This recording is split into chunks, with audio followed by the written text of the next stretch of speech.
HPCL के selection method को लेकर के कई बार हमारे मन में डाउट्स आते रहते हैं। डाउट्स ये आते रहते हैं कि सर ऐसा तो नहीं है कि हमारे पास जैसे इस बार एचपीसीएल एचआरएल ने राजस्थान रिफाइनरी ने अपना रिक्रूटमेंट में थोड़ा सा चेंजेस किए थे, तो कहीं हमारे एचपीसीएल के अंदर भी इस बार चेंजेस तो नहीं मिल जाएंगे, बिकॉज एचपीसीएल ने अभी तक अपना सिलेक्शन मैथोलॉजी रिलीज नहीं किया था, जो कि हर बार करता है।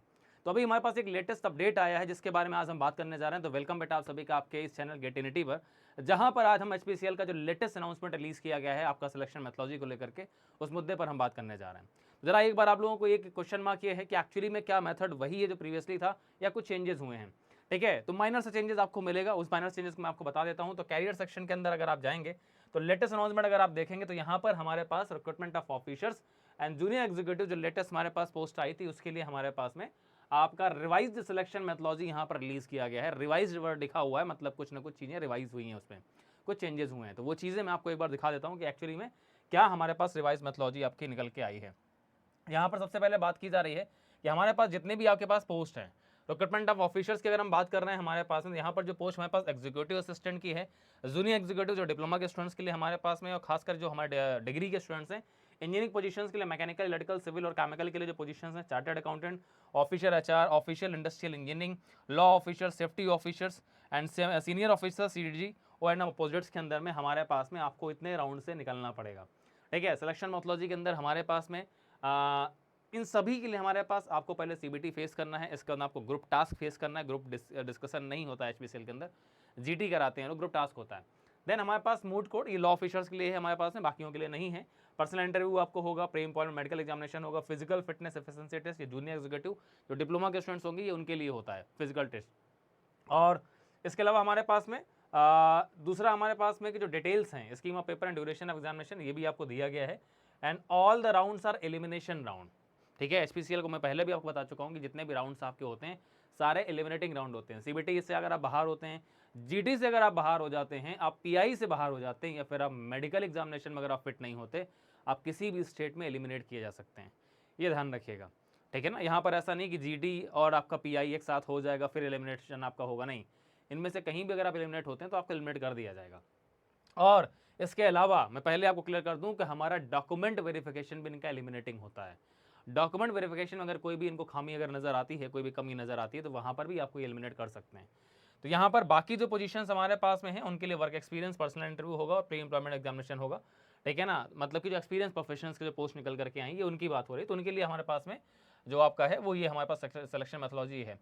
Duration and scheme of examination के अंदर अगर मैं ध्यान से देखते हैं अगर हमारे पास में, तो executive assistant, junior executive, engineering positions और बाकी सभी के लिए हमारे पास जो नंबर ऑफ क्वेश्चन है 85 एमसीक्यू जनरल एप्टीट्यूड और 85 एमसीक्यू टेक्निकल प्रोफेशनल नॉलेज, मतलब कि रिटन हमारे पास जो है उसमें हमारे पास कोई चेंजेस नहीं है। रिटन जैसे पहले 170 क्वेश्चंस का होता था वैसे ही 170 क्वेश्चंस का अभी भी है। जनरल एप्टीट्यूड के अंदर एमसीक्यूज जो होंगे वो आपके 1 मार्क के होंगे और टेक्निकल प्रोफेशनल नॉलेज पे एमसीक्यूज 1 मार्क के ही होंगे।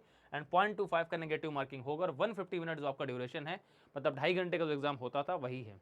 मतलब सीबीटी में हमारे पास कोई चेंजेस नहीं है। सीबीटी जैसा हमारे पास जिस पैटर्न में होता था वही हमारे पास में है। ठीक है, और बाकी हमारे पास लॉ ऑफिसर के लिए जो हमारे पास एग्जाम होगा वो descriptive and draft of legal, मतलब उनका पैटर्न ये रहेगा, उनका भी एग्जाम 150 मिनट का ही है। और फिजिकली हैंडीकैप जो भी कैंडिडेट्स हैं उनको 50 मिनट्स एडिशनल दिए जाएंगे 150 मिनट के बाद में। और यहाँ पर एप्टीट्यूड के अंदर जैसा कि आपको मैं पहले ही बता चुका हूँ कि हमारे पास जो क्वेश्चन होंगे intellectual potential test, logical reasoning जिसके अंदर आती है, और डीआई के क्वेश्चन होते हैं, quantitative aptitude, general English, English language question आपको मिलेंगे। एंड प्रोफेशनल नॉलेज के अंदर में सिलेबस ऑलरेडी रिलीज किया जा चुका है तो उसके क्वेश्चन आपको मिल जाएंगे। यहाँ पर हमारे पास में ये आता है, उन्होंने एक लाइन ये लिखी है, ठीक है ना, कि कहीं हमारे पास ये आरसीएफएल जैसा कुछ ना हो जाए, इसलिए मैं आपको पहले ही वार्न कर दे रहा हूँ कि यहाँ पर उन्होंने एक चीज लिखा है, syllabus topics mentioned are just indicative purpose है ना। और उन्होंने ये बोला है कि they expect to possess significant knowledge proficiency pertaining to their qualifying degree और पोस्ट ग्रेजुएशन, जो भी आपके पास में डिग्री है उससे रिलेटेड आपके पास नॉलेज होना चाहिए। ठीक है, तो ये समझ लीजिए कि आपके पास मेजरली आपका सिलेबस वही रहेगा जो आपको सिलेबस रिलीज किया गया है, लेकिन बाई चांस अगर एक आध क्वेश्चन आपको मिल जाता है तो उसके लिए आप क्वेश्चन मार्क नहीं लगा सकते हैं कि हमारे पास जो क्वेश्चंस आए थे वो आउट ऑफ सिलेबस थे, बिकॉज आपके डिग्री के अंदर में जितने भी सब्जेक्ट्स आप पढ़ते हैं उनसे क्वेश्चंस आपको मिल जाते हैं। ठीक है, तो मोस्ट ऑफ द टॉपिक आपका कवर किया जा चुका है, चाहे वो इन्वायरमेंटल से रिलेटेड हो, चाहे वो ऑप्टिमाइजेशन से रिलेटेड हो, चाहे वो डिजाइनिंग से रिलेटेड हो, ये सब कुछ आपका पहले ही सिलेबस में कवर है। तो इसके अलावा मुझे नहीं लग रहा है केमिकल इंजीनियरिंग के अंदर में ऐसा कुछ बचता है, और बाकी ब्रांचेस के अंदर भी ऐसा कुछ बचेगा जो सिलेबस इन्होंने दिया हुआ है। ठीक है ना, तो इन्होंने अपने सेफ साइड के लिए ये चीज़ मेंशन कर दी है। हाँ, यहाँ पर क्वालिफाइंग मार्क्स को लेकर के एक आपको अपडेट दिख रहा है। क्वालिफाइंग मार्क्स में अगर सीबीटी के अंदर में अगर मैं बात कर रहा हूँ तो सीबीटी के अंदर में 60% मार्क्स आपको लेकर के आने हैं अनरिजर्व्ड ईडब्ल्यूएस कैटेगरी के लिए, 54% मार्क्स आपको लेके आने हैं एससी एसटी ओबीसी और फिजिकली हैंडिक्याप्ड कैंडिडेट्स के लिए। मतलब आउट ऑफ हमारे पास में 170, आउट ऑफ 170 आपको 60% मार्क्स अगर आप लेकर के आते हैं तो आप सीबीटी में क्वालिफाइंग माने जाएंगे। एंड 54% मार्क्स अगर आप लेकर के आते हैं तो एससी एसटी और ओबीसी और फिजिकली हैंडिक्याप्ड कैटेगरी में आप क्वालिफाई माने जाएंगे। और टेक्निकल प्रोफेशनल नॉलेज में आपको सभी पर्टिकुलर कैटेगरीज में, कोई भी कैटेगरी के आप हैं, टेक्निकल नॉलेज में आपको 85 में से एटलीस्ट आपको जो है ना लगभग ये मान के चलिए 23 क्वेश्चंस आपको सही करने हैं, ठीक है ना। तो ये 43 क्वेश्चंस आपको सही करने हैं। तो अगर आप ये कर रहे हैं तो हमारे पास में आपका टेक्निकल सेक्शन आप क्वालिफाई करें और ओवरऑल भी आपको क्वालिफाई करना है। ये ध्यान दीजिएगा, यहाँ पर टेक्निकल में 50% मार्क्स सभी कैटेगरीज के होने चाहिए। अगर टेक्निकल में मार्क्स आपके कम रह जाते हैं, नॉन टेक्निकल आपके ज़्यादा आ जाते हैं, ओवरऑल अगर आप क्वालिफाई कर जाते हैं तो वो क्वालिफाई आप नहीं माने जाएंगे। टेक्निकल के अंदर भी आपको 50% मार्क्स ले करके आने हैं, ये आपको खास ध्यान रखना है। एंड ओवरऑल आपके 60% मार्क्स जनरल और ईडब्ल्यूएस में और 54% मार्क्स आपकी कैटेगरी में होने चाहिए, ठीक है ना। सीबीटी कंप्लीट होने के बाद, क्वालिफाई करने के बाद में फिर आपको फर्दर जो इनका है वो है आपका, ये पहले हमारे पास अगला जो आपका बाउंड है वो है हमारे पास में आपका एप्लीकेशन जो स्क्रूटनी हमारे पास होगी, ठीक है ना। जो अपलोडेड डॉक्यूमेंट्स आपके हैं basis on scrutiny of the application documents, ठीक है ना। अगला जो आपका राउंड है दैट इज लिखा है pre determined ratio will be subsequently, merit आपकी रेडी होगी, ठीक है ना। जितनी वैकेंसीज हैं उसमें एक प्री डिटरमाइंड रेशियो में लगभग 1:7 के आसपास वैकेंसीज ये लोग इंटरव्यू कॉल करते हैं। तो वहां पर हमारे पास में subsequently advise to upload the supporting documents for respective positions. तो ये आपको बीच में हो सकता है, आपका रिटर्न के बाद में आपको ये पोर्टल ओपन करेंगे और जो भी सपोर्टिंग डॉक्यूमेंट्स हैं, लाइक हमारे पास जैसे बहुत प्री फाइनल ईयर के स्टूडेंट्स हैं, उनको सपोर्टिंग डॉक्यूमेंट्स अपलोड करने का एक मौका मिलेगा।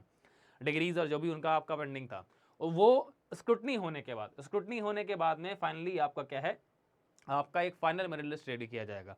मतलब इस बार मुझे लग रहा है ये लोग आपका सीबीटी के बाद और इंटरव्यू से पहले क्या है, स्क्रूटनी करेंगे डॉक्यूमेंट्स की, ये डॉक्यूमेंट अपलोड कराएंगे। बिकॉज जनरली हमारे पास में डॉक्यूमेंट का जो वेरिफिकेशन है वो हमारे पास इंटरव्यू के टाइम पर होता था, लेकिन इस लाइन के हिसाब से ऐसा फील आ रहा है कि इस बार ये लोग जो डॉक्यूमेंट अपलोड है, जो डॉक्यूमेंट वेरिफिकेशन है वो इंटरव्यू से पहले करेंगे, देन वो इंटरव्यू के लिए कॉल आपको करेंगे, ठीक है। तो जो भी आपके डॉक्यूमेंट्स हैं वो अपने रेडी रखिएगा। अभी आपके पास काफ़ी टाइम है, बट आप रेडी रखिएगा। एक्सपीरियंस सर्टिफिकेट्स हों, एनओसीज हों, या फिर आपका डिग्री सर्टिफिकेट हो, जो भी आपका है वो अपना रेडी रखिएगा, ठीक है ना। उसके बाद आपके पास जीटी होगा और पीआई होगा।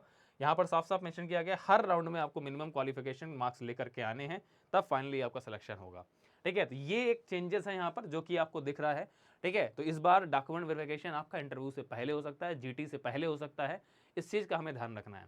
तो डॉक्यूमेंट वेरिफिकेशन के टाइम तक आपके पास सारे डॉक्यूमेंट अवेलेबल होने चाहिए, चाहे वो सर्टिफिकेट्स, कास्ट सर्टिफिकेट्स हों, चाहे वो आपके डिग्री सर्टिफिकेट्स हों, चाहे एक्सपीरियंस सर्टिफिकेट हो, या फिर एनओसीज हों आपकी। अगर आप एनओसी लेकर के जा रहे हैं इंटरव्यू के लिए तो वो चीज़ आपको अपलोड करने का मौका देंगे, वो टाइम देंगे, उस ड्यूरेशन में आपको अपने डॉक्यूमेंट्स अपलोड करने होंगे। फिर डॉक्यूमेंट के वेरिफिकेशन के बाद फाइनली वो आपको इंटरव्यू के लिए कॉल करेंगे, ठीक है ना। तो ये इस बार मुझे लग रहा है टाइम बचाने के लिए, बिकॉज कई बार वहाँ पर इंटरव्यूज़ के दौरान जो डॉक्यूमेंट वेरिफिकेशन होता था वहाँ पर आप ट्रैवल करके जाते थे, फिर वहाँ पर कई बार आप बहस करते थे। इन सब चीज़ों से रोकने के लिए, बचाने के लिए उन्होंने इस बार ऐसा किया है कि अगर आपका डॉक्यूमेंट अगर उनको लगेगा कि फिट है तो वो आपको कॉल करेंगे इंटरव्यू के लिए, अदरवाइज वो इंटरव्यू के लिए आपको कॉल ही नहीं करेंगे। ये मुझे इस बार लग रहा है, ठीक है। तो ये चेंजेस आपको इस बार दिख रहे हैं हमारे पास एचपीसीएल के रिक्रूटमेंट को लेकर के। तो आप रेडी हो जाइए, बिकॉज आपका रिक्रूटमेंट का ऑलरेडी डेट जो है अनाउंस किया जा चुका है 16 अगस्त, उसके लिए आप रेडी रहिए। आपके एडमिट कार्ड बहुत जल्द आपके रिलीज हो जाएंगे, जस्ट आपके 1 वीक पीरियड और 10 डेज पीरियड आपके एडमिट कार्ड आपके पास अवेलेबल होंगे, ठीक है। जिससे आपको फाइनली अपना बैटलफील्ड, मतलब आपका लोकेशन जो है आपका सीबीटी का, वो भी आपको पता चल जाएगा। चलिए, तो इस वीडियो में फिलहाल आज इतना ही रखते हैं। होपफुली आप लोगों को अगर कोई भी अपडेट्स अगर आपको आगे चाहिए होगी तो वो वीडियोज़ में आपको देता रहूँगा, इन्फॉर्मेशन देता रहूँगा।